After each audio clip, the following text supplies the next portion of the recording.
to speak. I am Laura Blakemore. I just started as CEO here at PSV last week. So it's really an honor to meet you guys and to introduce this program. Our advanced practice providers really do an amazing job putting education day together. It's really impressive and it's unique.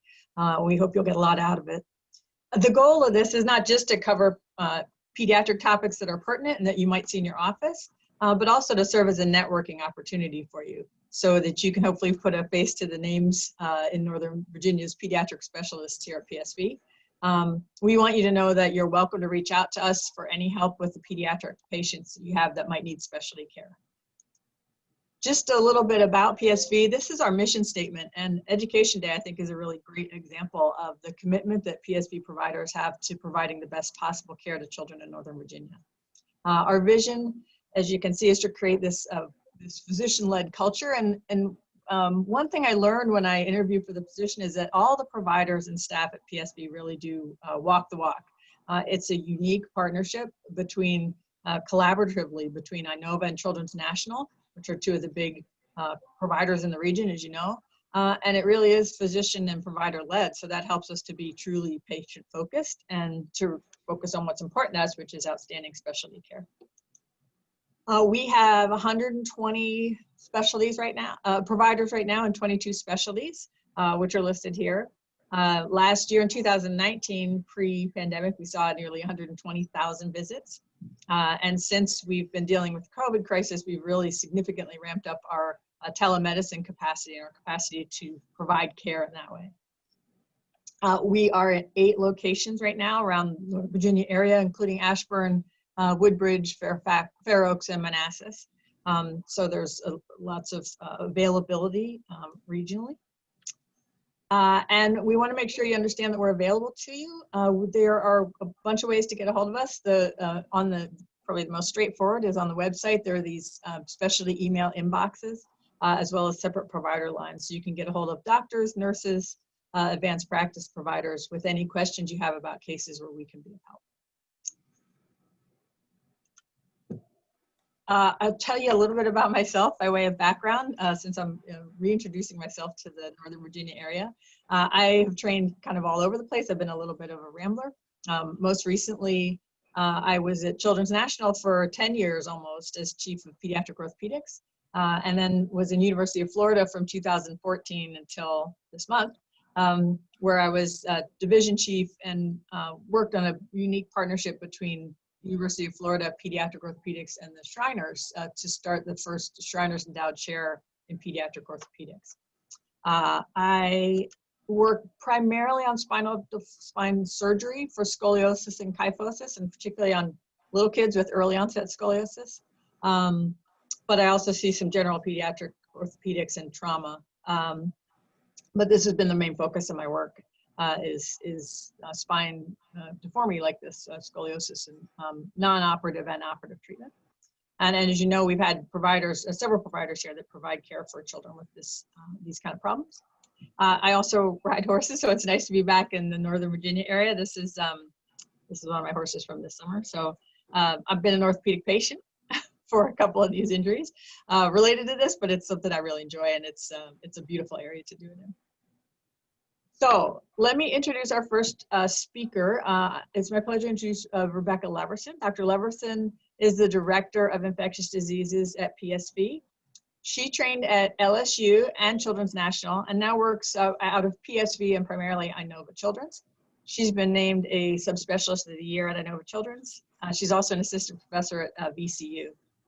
Her subspecialty interests are congenital infections, emerging infectious diseases, which makes her extremely popular in the last 6 months, and antimicrobial stewardship. As you can imagine, this has been super busy time for her, and she's going to be talking to us a little bit about what's been first and foremost on our minds and our practices for the whole year, which is the coronavirus and the flu during this kind of pandemic period. Our morning moderator is Peggy Volstad, who's one of our amazing mid-level providers from neurosurgery who helped put the program together. She will take questions at the end of the talk. And then after that, we also have talks coming up on physical medicine, medication allergies, sleep apnea, and tic disorders. So those will be coming later in the day, and it sounds like a really great program. So without further ado, let me thank you, and I'm going to relinquish the control of the screen and let Peggy take over.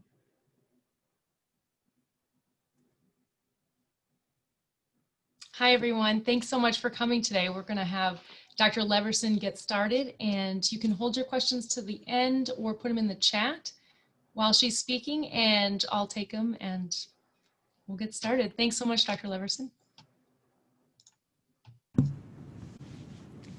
Thank you. It's my pleasure to be here today with all of you. I want to make sure that everyone can hear me, and we're going to get started with a fall update on COVID-19 infection due to SARS coronavirus 2. So my only disclosure is that I did garner some funding from Virginia Department of Health for the Pediatric COVID-19 Serum Epidemiologic Project. And this, we have completed this project, but unfortunately it's still in data analysis, so I can't disclose to you any specific data on our project. But be looking for the next couple of weeks, and hopefully you'll see a press release from Virginia Department of Health on this. So I want to talk first about influenza and COVID-19. And, you know, with influenza, we've known about influenza for over 100 years. And with that, we've had a lot of time to be able to develop easy, fast, available tests, effective outpatient treatments, and actually very effective vaccines. Unlike influenza, COVID-19 we've really only known about for the last 10 months. And in such, we're harnessing all of our scientific powers to help come up with things that we need, such as easy, fast, available test, which I think we're getting there on testing, and we're learning lots along the way. We currently do not have a therapeutic for outpatients, and we, despite working very, very hard, still are not there with an effective vaccine yet. I think that we're very close, and I'll talk about that a little bit later. When we think about the clinical syndrome of COVID-19 and compare it to influenza, they have substantial overlap. Flu symptoms typically develop within about 1 to 3 weeks after exposure, and most people don't have an asymptomatic flu. However, with COVID-19, patients really have, there's an incubation period of about 2 to 14 days. And the average time when people get symptomatic disease is about 5 to 7 days after exposure. However, with COVID-19, there appears to be a substantial burden of asymptomatic disease. Anywhere from 20 to 40 to 50% of people may have asymptomatic COVID-19, and with that, an equal ability to transmit it unsuspectingly. So again, looking at the symptoms of influenza, fever, cough, sore throat, very common symptoms that we would see, runny nose, muscle or body aches, headache, fatigue, vomiting, and diarrhea. And COVID-19, all the same. So with this, it makes it a bit of a difficulty in trying to look at a patient and be able to just clinically diagnose this disease. I would say that the one feature that appears to be more specific to COVID-19, but is not pathognomonic for COVID-19, is the new onset of lack of taste or smell. Again, you can have patients who have seasonal allergies, and they may have other URI type symptoms and may report a lack of taste or smell. So again, not pathognomonic, but I think a sensitive marker. So when we look to what our winter will look like with influenza, we typically look to the Southern Hemisphere to see what their seasons look like. And with that, we see, we can look back to several years past influenza disease to get a sense of what our season may look like. So in 2017, we sort of saw a late presentation of influenza, so peaking in sort of later winter. 2018 was very similar. And if you can think all the way back to 2019, which I have a really hard time doing these days, we had a very early flu season and it was progressive. So we saw a continued aggressive flu season last year. The Southern Hemisphere's flu season is really sort of May through September timeframe. So we have data already on their 2020 season, which remarkably was nearly absent. I think, cases, they had fewer than 100 positive samples in 40,000 or more tests. And so they had a really, really absent influenza, which is good. But I think that is likely due to a really aggressive influenza vaccine campaign, social mitigation strategies such as masking and distancing. And so we may or may not be as lucky in the United States. And so with such, we need to make sure that we do everything we can to reduce our risk of getting infection with influenza by vaccination. Looking to the US as of this week, CDC has excellent graphics that help us know what the current epidemiology of influenza is, and we can see that we're below the national baseline average for outpatients seeking treatment or evaluation for influenza-like activity. So that's good news.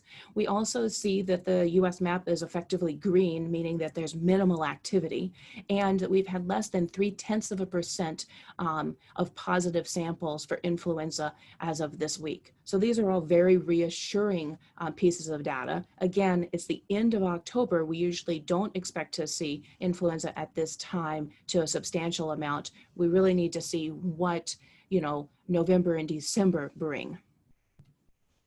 VDH, Virginia Department of Health, also has a similar website, which I think is very important for you to bookmark. And what you can see in the yellow bars at the bottom here is that in Virginia, we effectively have no activity of influenza. And so that's also very good news. We were tasked over the last couple of months in trying to come up with a flow diagram and recommendations for the outpatient setting when patients present with influenza-like illness, because it could be COVID or it could be flu. And how do you discern that? And how do you test appropriately using our resources appropriately? And so with that, this is a snapshot of the top part of the algorithm, which is on the COVID-19 website, on the intranet through ANOVA, and you can get it externally facing also. So with that, we first had a decision to say, have we met a threshold for seasonal influenza or not in our local community? And that's really based on VDH data and local data. And if not seeing influenza, like I just showed you in the previous slides, then it's probably not worthwhile in testing patients for influenza. The other decision point is, has the patient tested positive for COVID-19 in the last 3 months? If so, our understanding at this point in time is that it's quite uncommon to get reinfection in those subsequent 3 months period of time from a positive test. And with that, we'd look for other etiologies instead of COVID-19. If we don't find another etiology, and testing is warranted, then considering doing repeat testing. But the caveat is that patients can still have a PCR positive for up to 3 months or more after disease. The other thing that we put into this diagram that I enlarged on the left-hand side here is really ascertaining for an increased sensitivity of testing in patients where they have a higher risk for severe disease. So patients who are elderly, patients who have severe underlying health conditions that put them at a higher risk for severe disease, household contacts of those who have a higher risk for disease, people who live in congregate living facilities where quarantine is going to be very difficult, or healthcare providers or other essential workers where exposure of their symptomatic disease could have a significant risk to others. And so in those individuals, we'd want to do the most sensitive test, which is typically a nasopharyngeal PCR for COVID-19. So I've been asked by a number of people, as we sort of link influenza and COVID together, will the vaccines, well, we have similar issues with our coronavirus vaccines that we do with flu vaccines. And I just want to go back a little bit to the biology. So flu and COVID-19 share similar symptoms, but luckily they share very different biology. So if you remember that coronaviruses, these are RNA viruses, and they are very host specific. And so when we think about the large pandemic or the large epidemic viruses of SARS-CoV-1, MERS, and SARS-CoV-2, these are each specific to a bat host originally, an intermediate host of either camel, civet, cat, and possibly with SARS-CoV-2, the pangolin, and then get into humans. The wonderful thing about coronaviruses is that they luckily do not make a lot of mistakes when they're replicating. Unlike influenza, we're not seeing that there's continued substantial mutation that would lead to concerns for vaccine inefficacy. So I think that's a very important thing to consider. We still have a lot to learn about the immunology of SARS-CoV-2, and we'll get into a little bit of that in a moment. So let's move on to the current situation of COVID-19.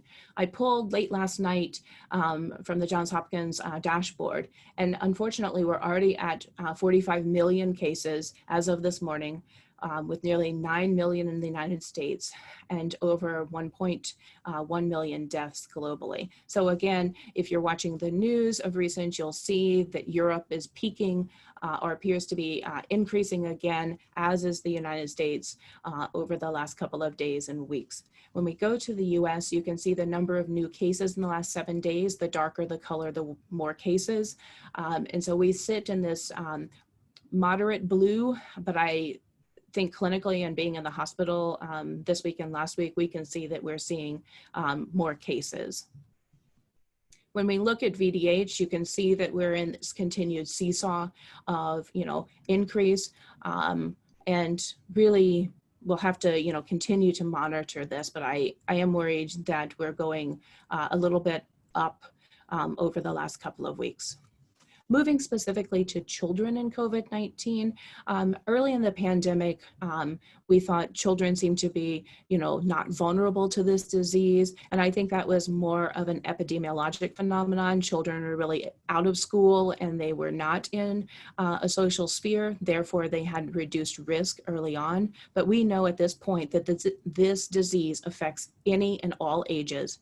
And certainly we have seen in the infectious disease group dozens of severely ill children hospitalized with COVID-19. Luckily, we have not seen a child succumb to COVID-19, but we've had children very critically ill. And of course, there remains a lot to learn about this disease. In the US, the number of children in the US account for about 22% of the population, and currently children account for about 11% of the COVID-19 cases.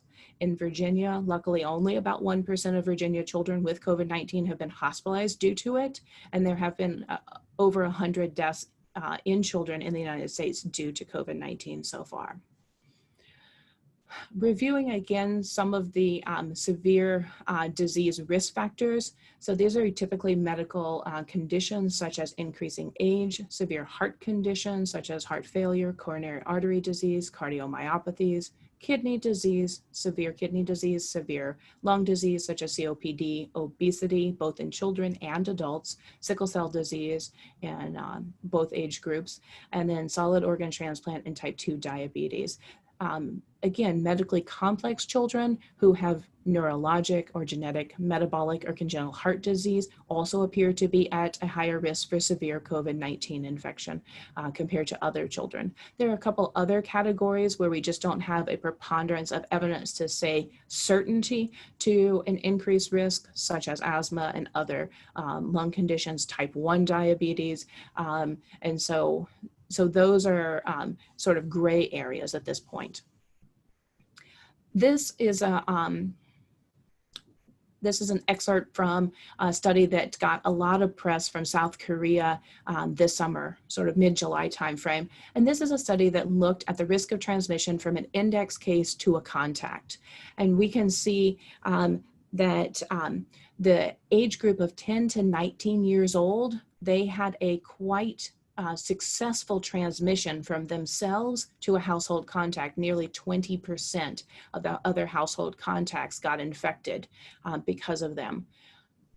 And so this led to a lot of pause of, saying, gosh, we should really bring back children in person to school, especially those older kids, those middle schoolers and high schoolers. And so this is one study that shows this, sort of significant ability to transmit in a close setting. You can also see that the non-household or, less intimate contact had a moderate risk. And so I think I take away from this study two things: that children certainly are capable of spreading, and that a household contact has a much higher risk of transmission to another household contact, and that's about a 12% risk, 10 to 12% risk. In a non-household contact, you're thinking about maybe about a 2% risk, 1 to 2% risk.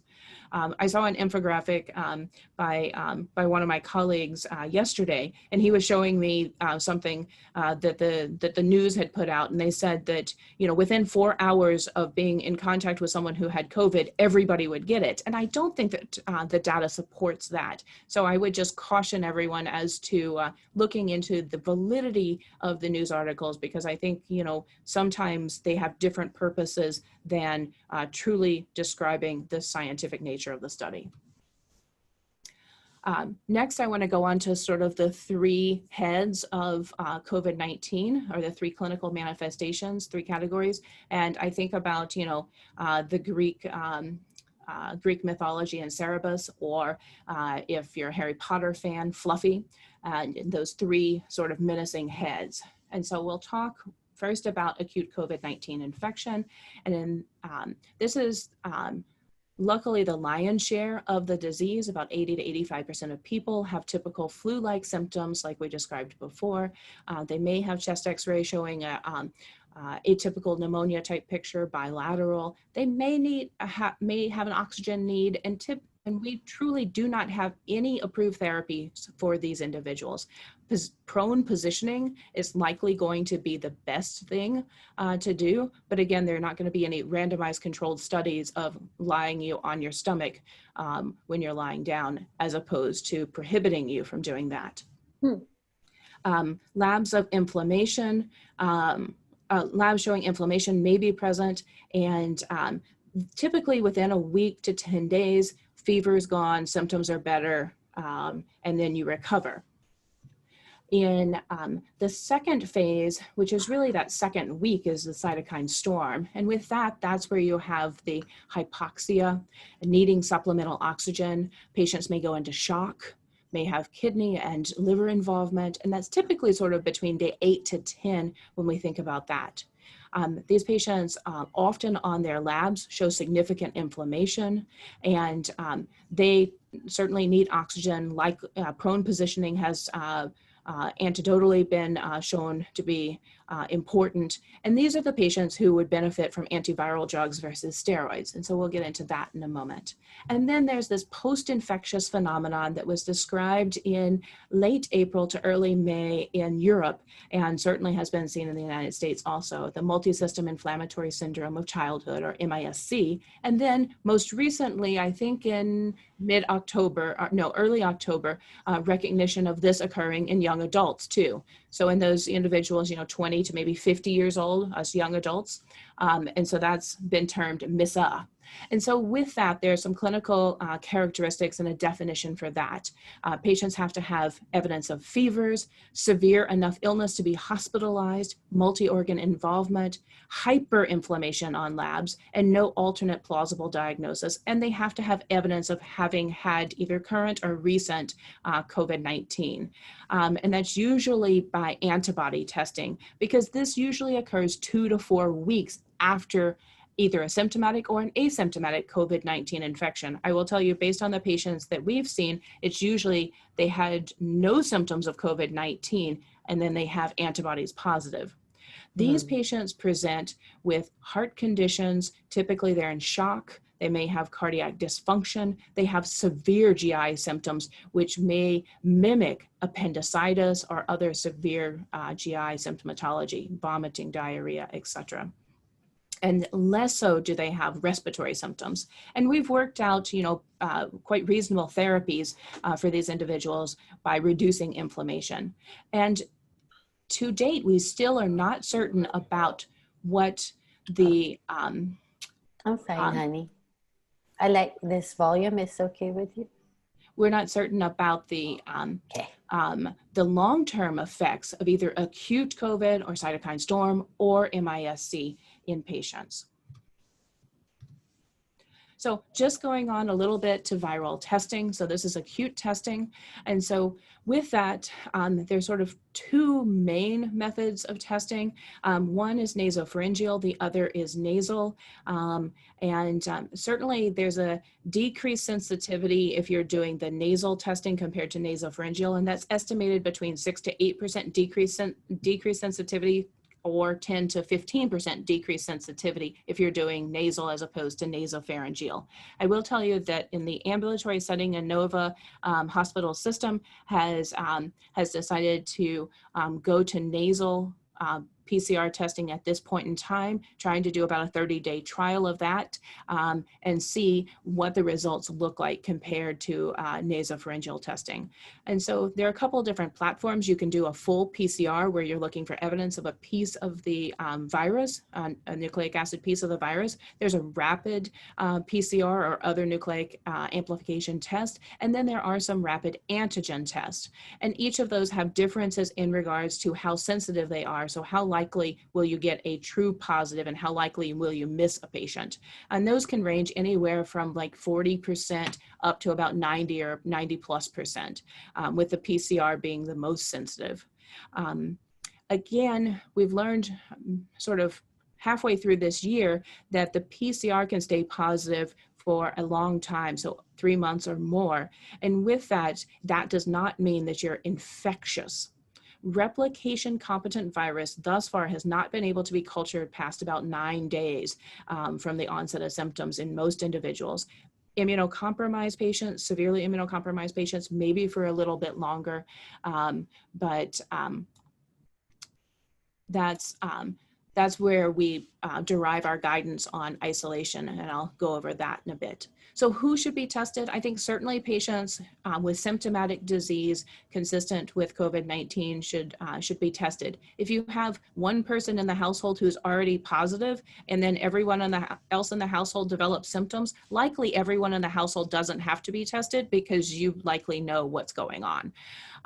If you have an asymptomatic person who's exposed to a COVID-19 patient or COVID-19 person, it's important that they should, for epidemiologic purposes, be tested, but we don't want to rush off and test them immediately after being exposed to them. Again, the incubation period is 2 to 14 days, so you want to test them somewhere between 5 to 7 days ideally. And we certainly don't want to do a test of cure since the PCR can stay positive for months on end. So let's move on a little bit to therapeutics. So what do we have available to us? Well, as of last Thursday, the FDA completed a full approval of remdesivir. And remdesivir is an IV antiviral drug that really what it does is it inserts itself as a mimicker of one of the nucleotides in the virus while it's replicating, and therefore it stops the virus from being able to replicate because it put in that dummy, piece. And so this drug has a full approval for hospitalized treatment of COVID-19 patients. Again, it's an IV only drug, so it's not available for an outpatient setting. It is a once daily treatment, and we do have dosing down into children, and we've been using it in children since sort of mid-March, and we participated in some of the clinical trials. This is just from one of the preliminary reports where use of remdesivir in patients hospitalized had a reduced mortality at 2 weeks. One of the other therapeutics that's not approved specifically for COVID-19, but is endorsed by the Infectious Disease Society of America and the NIH COVID treatment guidelines include dexamethasone. And so this was a very large study out of the UK looking at steroids, so dexamethasone, given once daily for about 6 to 10 days. And what we saw is that reduced death in COVID-19 patients, but only on those patients who are hospitalized and on oxygen or mechanically ventilated. We actually saw a 22% increased risk of death if you gave it to patients who are not needing oxygen. And this makes some physiologic sense. If you give steroids to someone with an acute viral illness, so early on in the disease, then you could maybe make the virus be much more competent at spreading, much more competent at causing disease because you're suppressing the host immune response.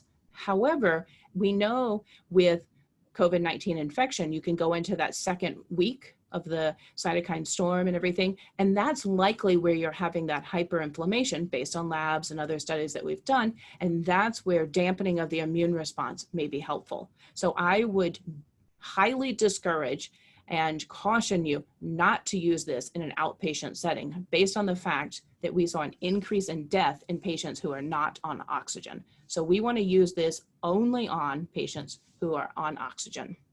What are other therapies? Well, certainly monoclonal antibodies have made the press recently. Convalescent plasma is another thing that's made the press, and other immune modulators have made the press. This is a preview of my talk next week at ZIE, where I put together a table, and we'll go through most all of the therapeutics there that have some data with them. And so effectively for outpatients with COVID-19 or inpatients who are not hypoxic, you have no therapy at your disposal. You can consider prone positioning, which I certainly would, because you're not going to lose anything with that. You do have the option of clinical trials. I do not know of any pediatric ongoing monoclonal antibody trials at this point in time for outpatients. We certainly have both the Lilly and the Regeneron trial in adults. And it looks like there's some promising data in those patients with an acute diagnosis of COVID-19 and getting within 3 days of the onset of their symptoms, getting monoclonal antibody into them. Certainly you want to avoid steroids, hydroxychloroquine, azithromycin, famotidine as treatment, and tocilizumab, which is an IL-6 inhibitor. For inpatients who are on oxygen and need supplemental oxygen, remdesivir is your first-line therapy, consideration of dexamethasone if it's after, sort of that first week or so, or they're clinically worsening. And we'll use remdesivir usually in that first week to 10 days of onset of symptoms. If it's past that, then there may not be, much benefit. So we might, we tend not to use it. Prone positioning, the question of monoclonal antibodies or convalescent plasma, again, early on in disease, very early. And then again, avoiding hydroxychloroquine, azithromycin, famotidine, and tocilizumab. So let's talk just real quickly about MISC and MISA. As of this week, we've had almost 1,100 cases of MISC in the United States. Virginia is still reporting less than 14 cases, even though we have seen a case a week, and we've reported them to the health department. We've seen a case a week since mid-May. So I think we're about to 20 or so. There have been 20 deaths in the United States due to MISC, but the overall incidence, again, remains quite low, 2 in about 100,000 children. The age is older than patients with Kawasaki disease. The race still remains, race and ethnicity still remain more Hispanic and African American or Black, and it appears to be a little bit more, an increased rate of males compared to females, and everyone has to have evidence of SARS-CoV-2 or exposure to it. Again, MISC symptoms look a lot like Kawasaki disease.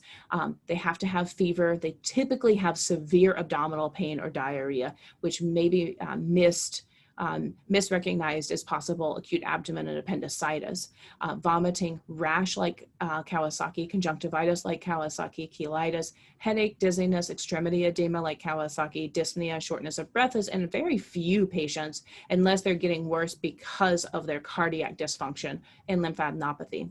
Again, MISC is this post-infectious phenomenon, so it develops after the wave of COVID has occurred, and so you're seeing that 2 to 4 weeks after. Additionally, there's significant overlap with Kawasaki disease, so the conjunctivitis, the mucous membrane changes, the rashes that we see, and then a much wider age range and much more inflammation on labs. And so this is a really elegant study that was performed looking at children who had MIS-C and children who had had Kawasaki disease. And these were banked samples from UCSD and then patients from Europe. And we saw that children with MIS-C were older in age, had higher neutrophil count, lower lymphocyte count, low hemoglobin, low platelets. That's not what you see in Kawasaki typically. A higher CRP, low albumin, high ferritin, high cardiac markers, and a high D-dimer. And those were significantly higher.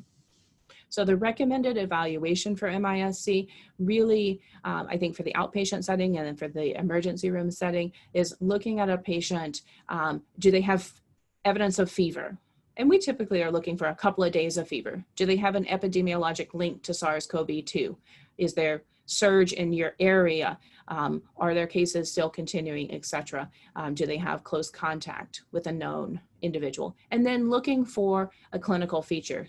So you're looking for at least two, so rash, GI symptoms, edema of the hands and feet, oral mucosal changes, conjunctivitis, adenopathy, or neurologic symptoms. And then it's important to rule out other causes because you can see markers of inflammation being elevated with pyelonephritis, septic shock, appendicitis, many other things. So you really want to look holistically at the patient and really get take an excellent history and do a detailed physical also.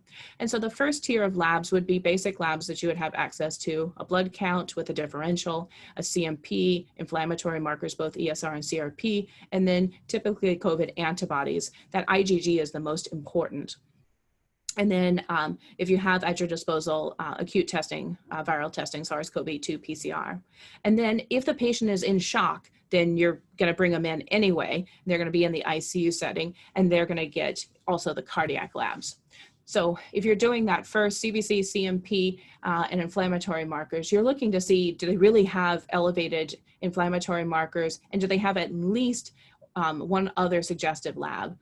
Low lymphocyte count, so an absolute lymphocyte count less than 1,000, a platelet count that's low, less than 150,000, hyponatremia, neutrophilia, or hypoalbuminemia less than 3 or so. And if they have those, then they should be admitted and be evaluated. If they don't have those, then this is likely not it, and you need to think about other etiologies. Going on to antibody testing. We use this in MIS-C because you're looking for a post-infectious response. Most patients do make antibodies after having COVID-19 infection. The antibody typically is not present at the time when you have acute symptoms in that first week. The IgM is not as good a test as an IgG. And when we look at the antibody to what, it's important to know what you're testing for. And you want an antibody to the spike protein appears to be the most sensitive marker for a correlation to neutralizing antibody. And a neutralizing antibody is that of protection. The million-dollar question is, what is the height of that antibody necessary to provide you protection against getting infected with COVID-19? And hopefully the vaccine studies will provide us that information. You don't make antibodies at IgG until about 2 to 6 weeks after. And there's some really encouraging data coming out of Mount Sinai where they are repeatedly testing individuals who have antibody to COVID-19 and seeing that there's an initial drop in the antibody in the first 3 weeks to a month. And then there appears to be a sustained response after that. And so you may see this dip, and that's what we saw sort of early on in publications. Oh, within 3 weeks, everything waned. But actually, it appears to be that there's this nice sustained response for that spike antibody. And they've got about 6 months of data on patients up in New York. And so I think that's very encouraging data. Again, the million-dollar question is, what is the height of the antibody necessary to provide protection? And I'm hoping in the next couple of months, we will have that information.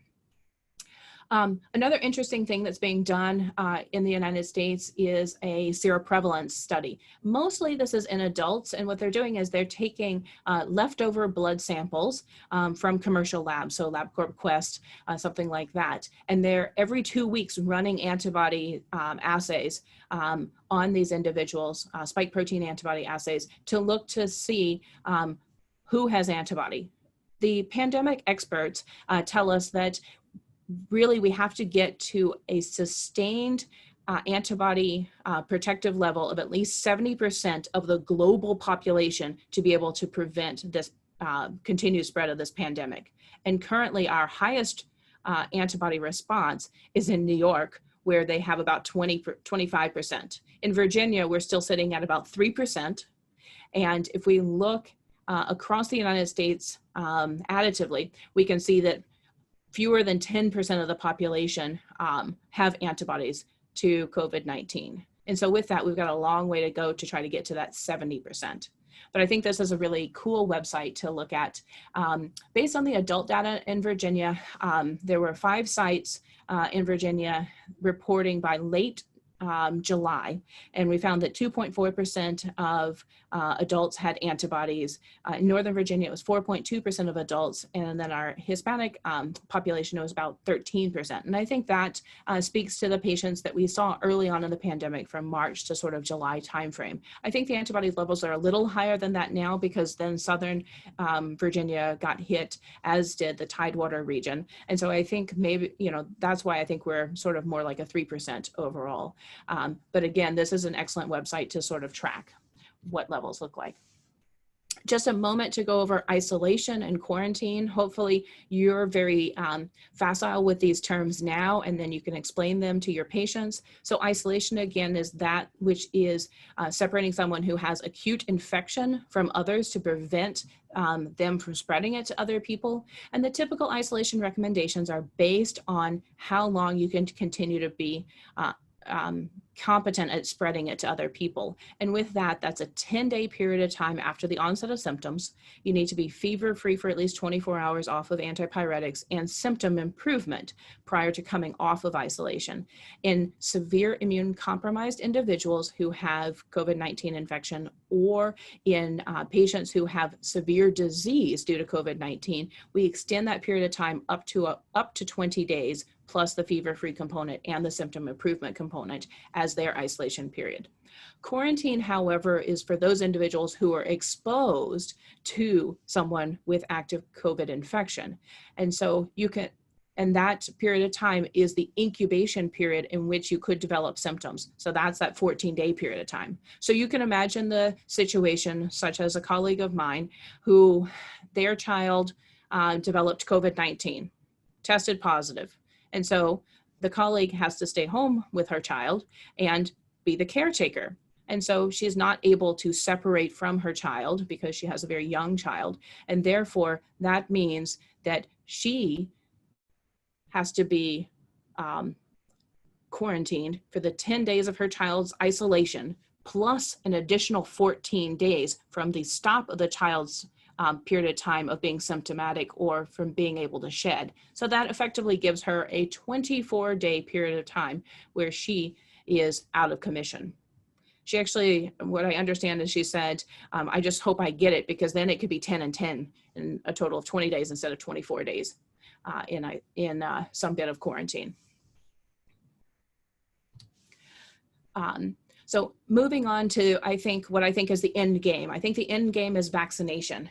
And with that, I hope in the next 4 to 8 weeks, we will have data from the earliest vaccine studies submitted over to FDA for final review. So we have 2 mRNA vaccines that were started phase 3 clinical trials in July. And one of our graduates, who's a fellow at University of Maryland, was participating in these trials, enrolling patients. And so those are the Moderna vaccine and the Pfizer-BioNTech vaccines. And so hopefully we will have data on those. And then we are well positioned, the ANOVA system is well positioned, I think the Children's National System also are well positioned to be able to distribute vaccine to those who are designated healthcare providers, frontline healthcare providers as a first tier. And then the second tier, as I understand it thus far, is going to be other essential workers plus individuals with high-risk conditions. And so hopefully I'm hoping by January, February, we will be able to get vaccinated and be able to further distribute vaccine. There are other vaccines that are in a little bit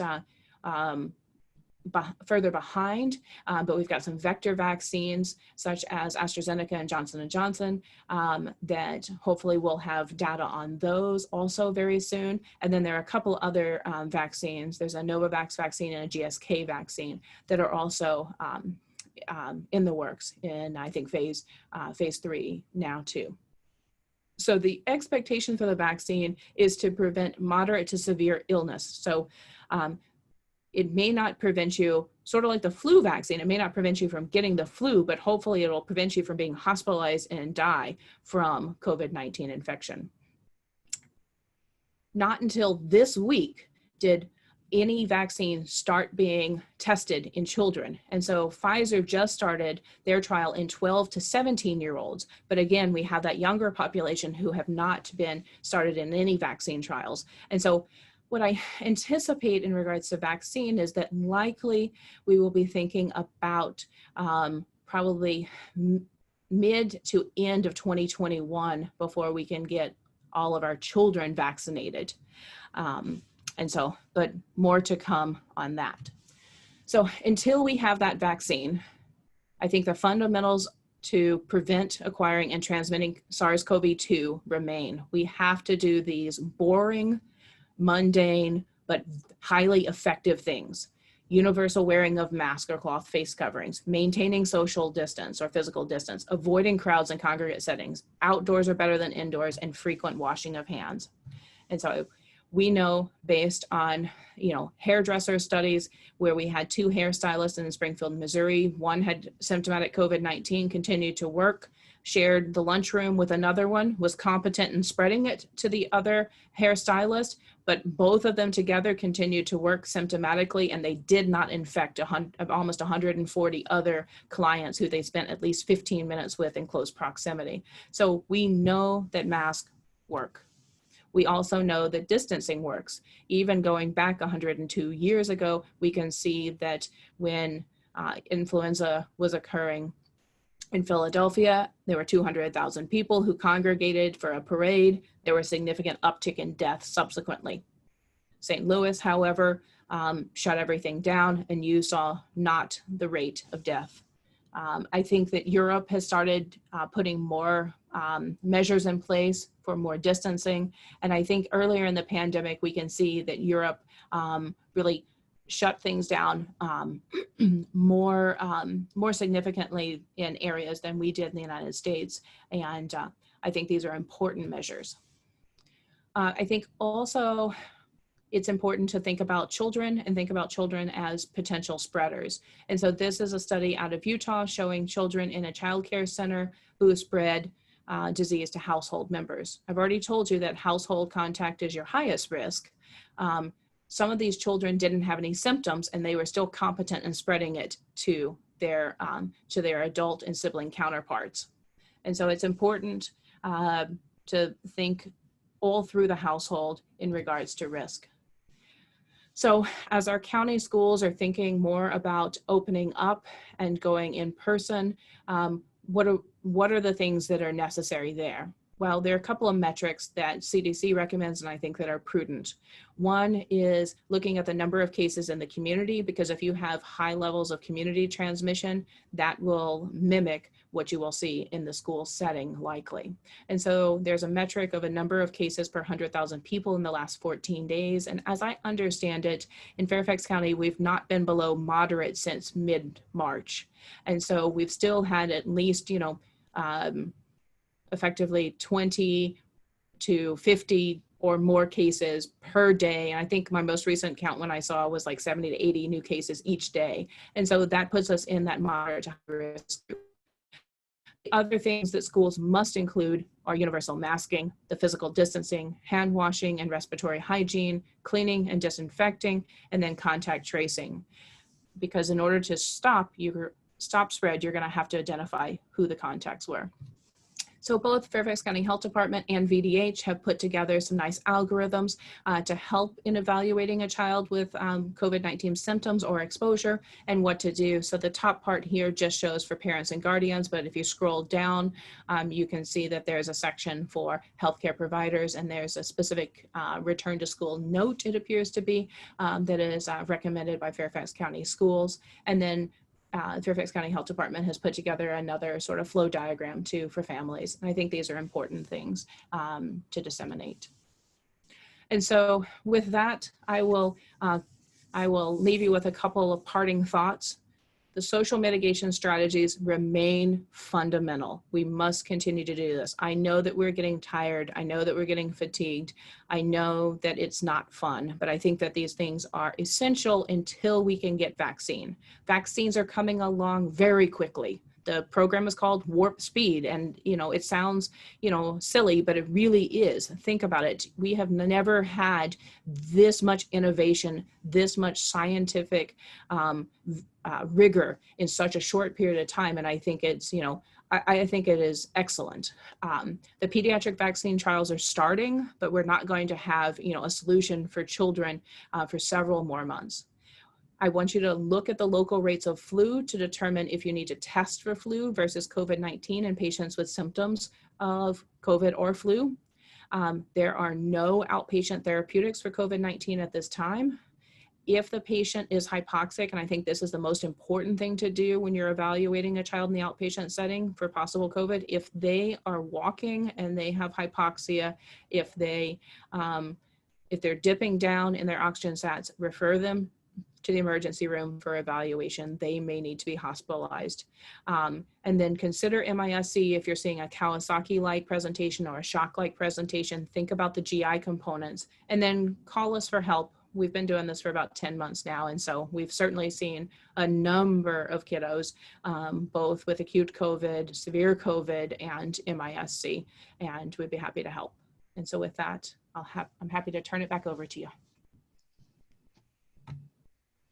Dr. Levorson, thank you so very much. This was really, really helpful. We really appreciate you taking the time to educate the rest of us and all the experience that you have from the last several months, you and your team, and being willing to help us out. We have a few questions. Do you caution us in giving ibuprofen to symptomatic patients versus Tylenol? Ooh, excellent question. So it appears that there's a European bias not to use ibuprofen in febrile patients. However, the data thus far does not support that, and the NIH treatment guidelines do not recommend against it. So I think it's fine to use both for fever reduction. Okay, great. What if the patient has asthma, underlying asthma in general, and then has COVID? Are we still okay to use steroids, or should we wait only until they're needed? Should we remove the steroids if they're not being typically used on a daily basis? Yeah, no, I think that's an excellent question. So thus far, we really have not seen a preponderance of children having COVID-19 causing asthma attacks. And in adults who came in, we found that albuterol, for example, was limited to no benefit. And so I think certainly if you have a patient who has asthma, who needs steroids, you're going to use them. You're going to watch them, though, closely and make sure that they're still doing fine. But really make certain that, you think that it truly is an asthma exacerbation. Okay.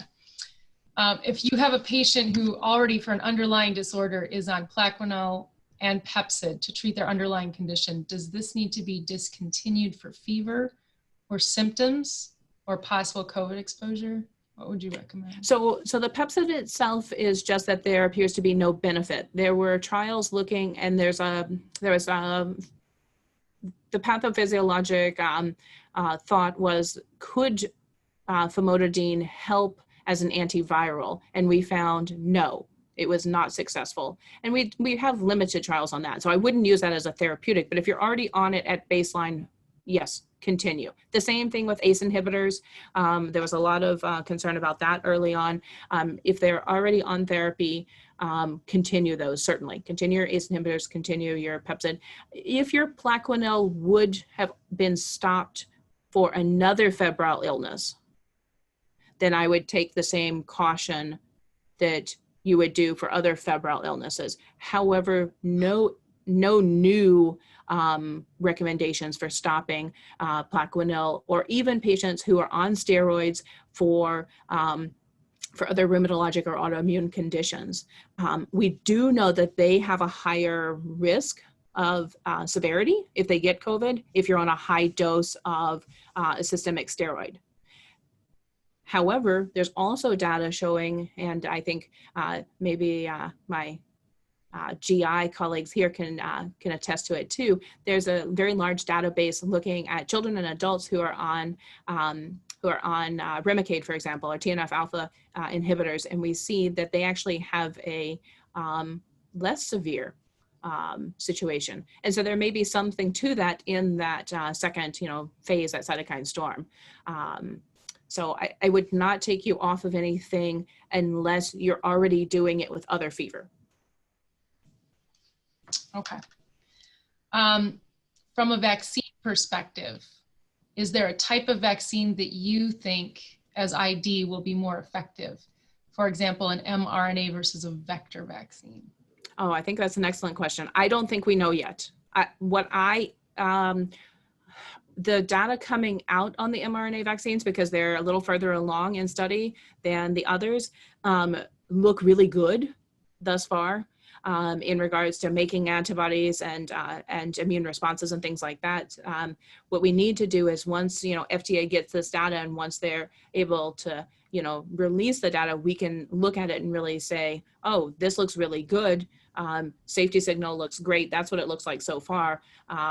And then we have to look at longevity. So the patients who are enrolled in the clinical studies are enrolled for a 2-year period of time, and it is a placebo-controlled study. So we're looking at how many people develop COVID infection over this time period, and what do their antibody responses look like. And so I think that's going to be something that we won't know until a couple of years down the line. And it may be that we get we get the first vaccine that appears to be both safe and effective, and then we look at these first 70,000 who were in the mRNA studies, mRNA vaccine studies, and then we move and say, okay, well, maybe this one's a little better, so everybody gets revaccinated 5 years later or something. All right, we've heard a lot about stroke with COVID and coagulopathy. What do you think about instructing the patients to take blood thinners or baby aspirin after testing positive?